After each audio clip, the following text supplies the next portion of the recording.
Joël, bonjour. Bonjour. Vous êtes responsable des cascadeurs ici sur le projet Mandrin pour le teaser aujourd'hui. Oui. Vous pouvez nous dire ce que vous êtes en train de faire? Je suis en train d'essayer de démonter une sabre-tâche de Hussard Vampire pour mettre à la place une sabre-tâche qui le colonel Fischer avec son emblème. Voilà. Très bien. Simplement.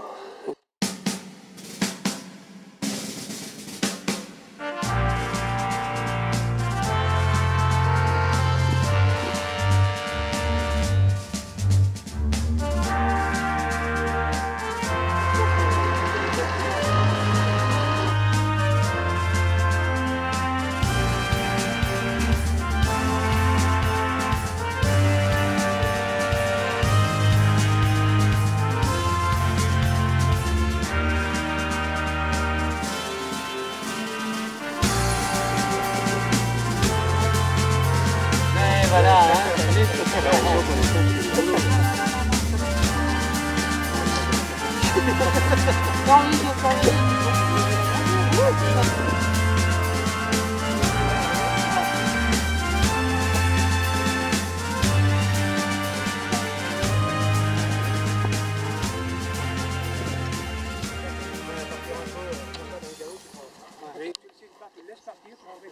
Tu veux une charge là, c'est la charge? Non, on va pas faire une allure plus rapide que ça me suffit. Et je veux que toi tu exprimes la charge. Voilà.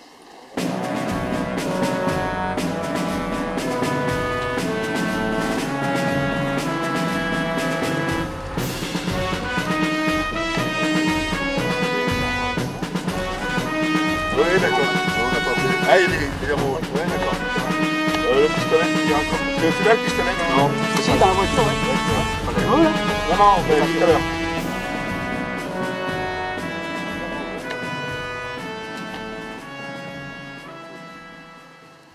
Ah, pour le relever? Qu'en septime, tu vois, avec... Ah, comme... Ouais, tu vois. Bah, à ce moment-là...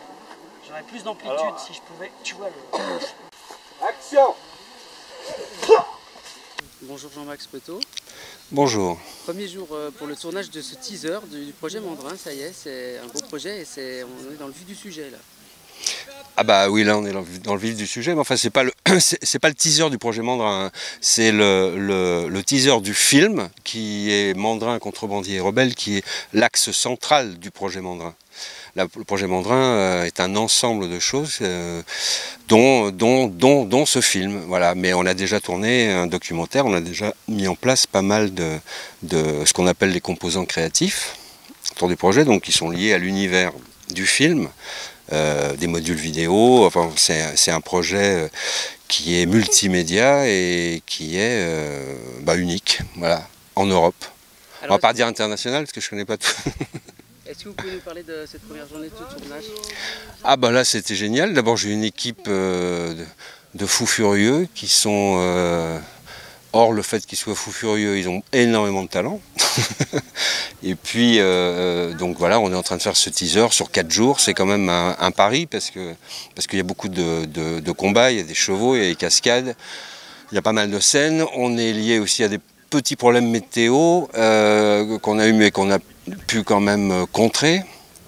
Et ce teaser, en fin de compte, c'est pas une bande-annonce du film, c'est, disons, en fin de parcours, 2-3 minutes, qui donne tout de suite l'univers, l'atmosphère du film, qui présente les personnages qui sont déjà dessinés. Quand on va sur le site projetmandrin.com, il y a déjà les personnages, il y a déjà l'univers. Donc voilà, ça met en bouche pour le film, pour aussi convaincre les financiers, parce qu'il nous en faut encore, et les particuliers sont même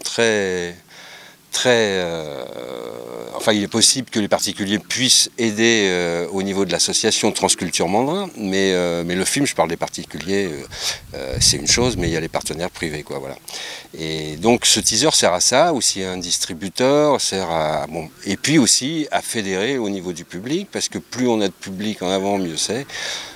Donc voilà, on veut présenter l'idée du film qui est, en fin de compte, pour moi, un western du XVIIIe siècle. Voilà, l'histoire de Mandrin, c'est un western du XVIIIe siècle et surtout pas un KPDP. Ce teaser, on va pouvoir le voir au cinéma, sur Internet, comment ça se passe? Non, le teaser, il va être principalement peut-être sur les télés régionales de tout le Dauphiné, Pays de Savoie. Il va être, oui, sur Internet, ça c'est évident, puisque comme c'est un projet multimédia, il sera sur Internet, sur notre page sur le site, sûrement sur nos pages Facebook. Il sera, voilà, ça va être principalement ça. En salle, il serait présenté, parce qu'à côté de ça, on fait des projections débat du documentaire qui a été fait il y a quelques mois, qui est donc lié aussi au film, mais qui présente, qui raconte les années Mandrin. Les années Mandrin, c'est-à-dire qu'on raconte tout le contexte réel, historique de toute la région Dauphiné, Pays de Savoie, qui était bon, les impôts, le fisc, la société, enfin voilà, toute la situation un petit peu du pays pendant les 30 années de Mandrin. Donc on a fait ce documentaire-là. La fiction, elle reste la fiction, mais on fait beaucoup de projections, débats avec ce document en salle. Et donc le teaser, dans ces cas-là, serait sûrement présenté en même temps, voilà, parce que c'est un 3 minutes, donc en salle de cinéma. C'est un intérêt que si aussi il y a d'autres choses. On ne va pas faire des projections d'un teaser de 3 minutes. Mais donc ça peut être que lié aux projections du documentaire ou à des soirées, événements où on parle du projet Mandrin, etc. Voilà. Vous pouvez nous parler de l'acteur qui joue Mandrin? Non. Non, c'est pas. Non, mais je dis pas non sèchement pour laisser comme ça un mystère. Mais c'est un peu une volonté qu'on a eue depuis le début de laisser mystérieux le personnage qui jouera Mandrin justement. Et dans le teaser, on ne le verra pas plus. On le verra en découpe, on le verra en silhouette, on le verra en ombre, mais on ne verra jamais son visage.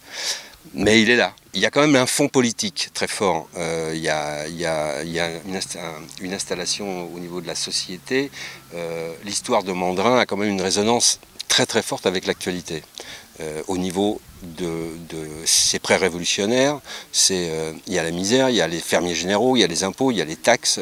Enfin, je veux dire, il y a énormément de choses qui ont une résonance forte aujourd'hui. En gros, c'est un peu compliqué de raconter tout le film. C'est vrai que c'est une fiction et ça permet, oui, c'est ça que je voulais dire, c'est que ça nous permet de réellement faire une création. Parce qu'il n'y a pas de référence avec Mandrin. Il n'y a quasiment aucune référence. Donc les gens ont envie de voir Mandrin, ça c'est une évidence, mais sans référence. C'est pas Cyrano de Bergerac, c'est pas des personnages comme ça où on l'a vu, revu et revu. Là, on n'a pas de notion, à part quelques gravures et 1 ou 2 films des années 50 ou 60, très très vieux, qui ne racontaient pas vraiment, je trouve. Peut-être une série franco-suisse. Mais voilà, donc le film, ce qui est intéressant pour un réalisateur, c'est le personnage est entièrement à créer et que tous les personnages sont à créer. Donc moi j'ai un univers un peu très personnel et donc je ne vais pas vers une fiction, disons, avec un Mandrin folklorique, voilà, on va dire. C'est pas anti-folklore, mais disons que je crée un peu l'univers que j'ai envie de créer. Pour moi, des contrebandiers, il y a un petit côté barbare dans les contrebandiers, il y a un côté délinquant, donc il y a une chose intéressante. Et puis, je ne les vois pas avec des petites chemises et des gilets dans les montagnes, quoi. Voilà, parce que ça me paraît pas très crédible.